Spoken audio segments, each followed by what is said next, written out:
This video is brought to you by our amazing patrons. And also Coco, Shadow and Pumbaa. Meow. Hi guys! I'm Janet from World Anvil.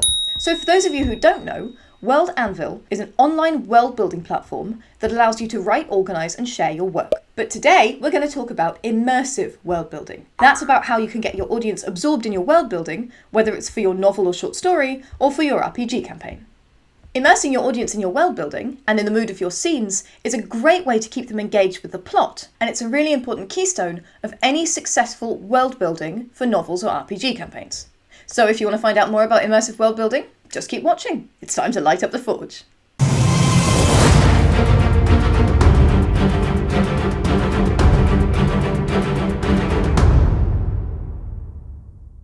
Immersive world building is vital. It keeps your audience engaged, and it adds colour and mood to your locations and the scenes set within them. Get it right, and your audience will remember your world long after they leave the table or close your book. So in this primer on immersive world building, we're going to focus on the senses. So we've done sight, but what's that smell? Smells are one of the strongest evokers of emotion and memory, and often just smelling something can take you back to that place. So let's give it a try, shall we? We're going to have an experiment.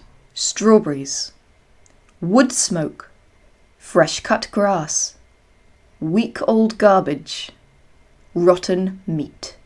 You're welcome, by the way. For most people, when they hear a specific smell image, they start to imagine that they can smell it themselves. Now we can use this with our writing. If we say, the man smells bad, well, that doesn't provoke very much. How about, the man smells like second-hand garlic? It's instantly much clearer. You get more of a smell image in your head because we've been very specific. And that means it's more immersive. Smells are just chemicals in the air, and the chances are that if there's a smell around, your characters will know about it, whether they want to or not. Smells can affect small areas, like personal body odour. They can fill a whole house, like frying bacon. Or they can permeate a whole city. Industrial processes, like beer brewing or tanning, or natural phenomena, like tree pollen or fresh rain, can affect wide areas. In terms of reactions to smells, most of them are pretty easy to predict. Pleasing smells relax us, disgusting smells stress us out. Food smells make us hungry, and a smell like rotting meat might turn our stomach. You can use these reactions to provoke your characters as well as to set a general mood for the scene. Finally, there are smells associated with memories, and this is very personal. The smell of mass industrial English cooking smells like my primary school, and it's not a good thing, guys. Spam, spam, spam, spam, spam, spam, baked beans, spam, spam, spam, and spam. I don't like spam! No. So these are very personal memories, and if you're using these with your characters, you may need to explain the connotations of them so that your audience understands whether this is a good thing or a bad thing. The other thing to consider when you're starting to dress your locations with smells is the sources of those smells. Smells can be caused by plants and animals, by food or drink, perfumes or poop, heavy industry, natural phenomena, or pollution. If anyone can think of more of those, please pop those in the comments below because I'm trying to curate a big list of these things that I can turn into a worksheet for writers to use. And of course, you wouldn't expect a pigsty to smell the same as a high society party. You'll need to consider your location carefully, and then you can start to think about the mood you want to convey. We're going to try a little writing exercise now, so go grab yourself a piece of paper, or you can write your answers in the comments below. So let's go back to that high society party. Just like with our sight examples, we're going to curate a mood for this scene by picking two smells. I want to start with the room is, and then you can do your own thing. If you're playing along at home, pause the video now. La la la, la la la la, la la la, la la la la. Alright, so for my sophisticated party, I went with the room is infused with the scent of caviar and pomade. We're implying an expensive food, caviar, that's only really available to the rich. And also, we're implying the way people are dressed. Pomade is a product associated with formal, slicked back hair for men. So with these two smells, we've created a mood that seems sophisticated and is associated with a black tie event. But maybe you want the party to seem a bit more sinister. We're going to have another crack at this, choose two different smells, and write a single sentence starting with the room is. You can pause now. La la la, la la la la, la la la, la la la. All ready? Here's what I came up with. The room is sharp with perfume, and beneath it, the sour note of body odour. Is it different to yours? I'm super curious to know what you all wrote. But let's unpack what I did there. The symbolism of the body odour beneath the perfume implies that there's something ominous lurking beneath the surface. And then we all know that feeling of a sharp smell where it hits you at the back of the nose. We've combined that unpleasant, uncomfortable feeling with the uncomfortable feeling of smelling body odour, something that causes disgust for us. And so we've made the scene feel uncomfortable. Aside from the physical discomfort that the word sharp implies, it also is associated with swords and daggers and this kind of thing. This gives us an extra dimension to the mood. It gives us a sense of danger. And it really is that easy.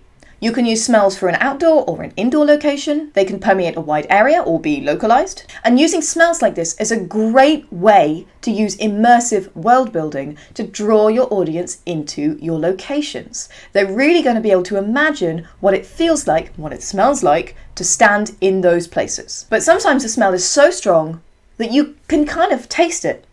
So we're going to move on to taste. Black and bitter, like my soul. Now, unless your character runs around and licks everything in a room, you're going to want to use the sense of taste a little bit sparingly. They're only going to taste what they put in their mouths. Get your mind out the gutter. I meant food and drink. So normally taste is divided into 5 basic flavours. That's sweet, sour, salt, bitter and savoury, often called umami. There are other important flavour subgroups that we can use though, like spicy, smoky, fatty, metallic, and chalky.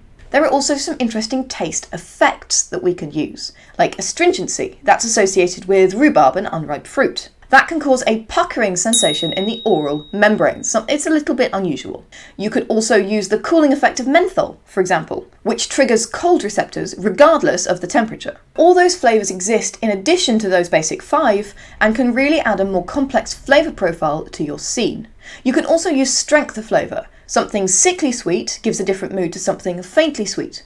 Both temperature and texture also affect how a flavour is perceived. Is your soup water thin or thick and chunky? Is your bread warm and crispy, soft and fresh, or cold and hard? This gives you much more information about the mood of a scene than just bread and soup. Another way to describe flavour, if you don't want to break it down so much, is to just compare it to something else. This can be along the lines of floral notes with a citrus aftertaste. You know, the wine tasting route. If you use this, you can key into key flavour groups that your audience will recognise. Cheers! But make sure to keep them quite universal. On the other hand, you could go the old taste like chicken route. Again, make sure your comparison is with things that your audience would recognise. It tastes like an oolibang is completely useless because you don't know what an oolibang tastes like. I just made it up.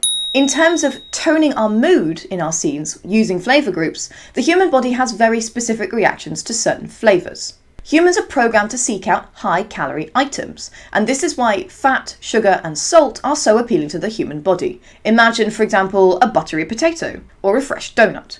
So using these flavours might make a scene seem more wholesome, more appealing, or more inviting. Sourness, on the other hand, is quite a divisive flavour. That might be because some naturally sour foods contain a lot of vitamin C, like lemon, but sourness can also be an indication that the food is off. Yeah. It might indicate the presence of fungus or bacteria within a food. So sourness might be a refreshing flavour, a tart lemonade, or it might be a sign that something is not right, like sour milk. This one's all about context and character preference.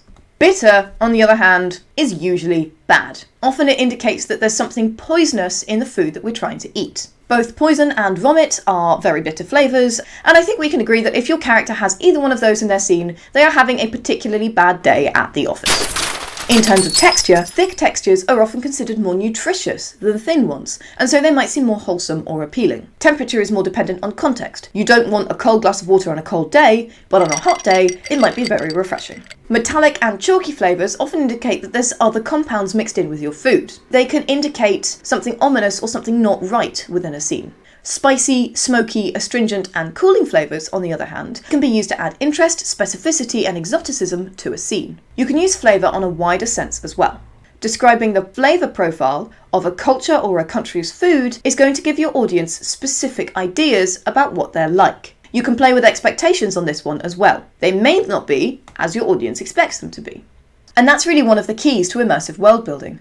Creating a sense-rich world and then curating your description of it to bring your world building to life in the most engaging and emotional way.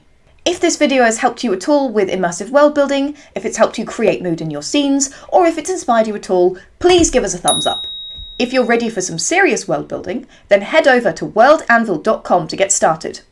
And if you guys want to know more about the Building Worlds with Tale Foundry competition, that's having the pro writers behind Tale Foundry write a short story in your world, then head over to the Building Worlds with Tale Foundry competition page and we'll link that in the doobly-doo as well.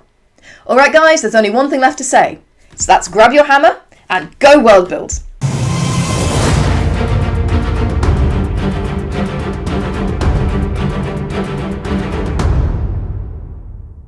Oh yeah.